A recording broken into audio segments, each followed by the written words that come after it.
तर बघू शकता मित्रांनो तुम्ही माझ्या मागे ही अशी एकदम सुंदरशी जागा आहे। जवळपास नागपूरच्या बाहेर आहे ही 50 किलोमीटर। मी 1 तासाचा प्रवास करून इथं आलेलो आहे। माझा आधी जो जायचा विचार होता तो कुवारा भिवसेन इथून नागपूरच्या बाहेर या साईडला येते, तर तिकडे मी जाणार होतो।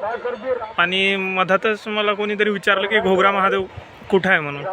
तर मला पण वाटलं यार मी पण आधी कधी आलो नाही, तर त्यामुळे मी कुवारा भिवसेन न जाता मी इकडे आलेलो आहो। आणि इकडे आज पाहिल्यानंतर खूप अशी गर्दी, म्हणजे बाहेर हजारोच्या संख्येने लोक आलेले आहे इकडे। तुम्ही मागे बघू शकता या दगड जे आहे आणि ही नदी बघू शकता, आणि त्या नदीमध्ये किती सारे लोक आंघोळी करता आलेले आहे। या नदीचं पण फार महत्त्व आहे की ही नदी या दगडांना असं चिरून वगैरे बनलेली आहे, आणि महादेवांना पण खूप इकडे मानले जातात। आणि सध्या इकडे फार मोठ्या प्रमाणात गर्दी जमलेली आहे, तुम्ही बघू शकता। आणि या महिन्यात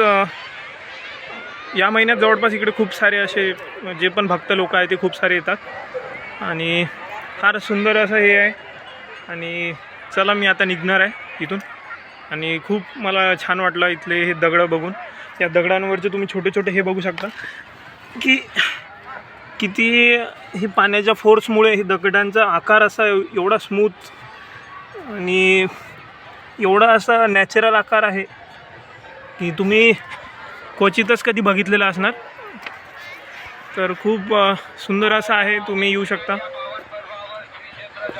चला माझा मग आज कुवारा भिवसेनला तर मी गेलो नाही, तर नेक्स्ट टाईम बघू कधी वेळ मिळते तेव्हाच। मोस्टली आता पहिल्यांदाच मी एकटा कधी आलो होतो, आणि म्हटलं की यावेळेस येऊन थोडं काहीतरी स्वतःला एक्सप्लोअर करावं, स्वतःचे लिमिट्स थोडं वाढवावं।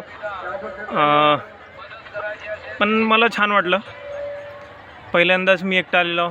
यायच्या आधी खूप सारे विचार होते मनामध्ये की कसं होईल काय होईल, आणि भीती पण होती की रस्त्यामध्ये कोणी नाही राहणार, तर काही चोऱ्यामाऱ्यांची भीती वगैरे वाटत होती की याच्या वेळेस रात्र होऊन जाईन तर काही होईल तर नाही।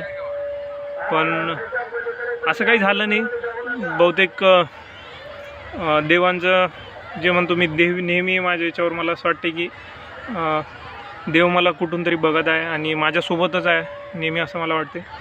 आणि त्यामुळे मला असं कधी पण मी जेव्हा पण अडचणीत आलो तर कोणत्या ना कोणत्या स्वरूपात मला नेहमी मदत झालेली आहे। कधी पण असं असू दे की कधी फायनान्शियली म्हणा, किंवा कधी मी एकटा आहो, कधी खूप दूर आहो, आणि कोणाच्या रूपात मला नेहमी मदत झालेली आहे। आणि आज पण सेम तुम्ही बघू शकता, एवढं आजपर्यंत रोज ऊन होती ती, मधात 1-2दा पाऊस आला होता, पण आज एवढा सुंदर असं वातावरण झाला की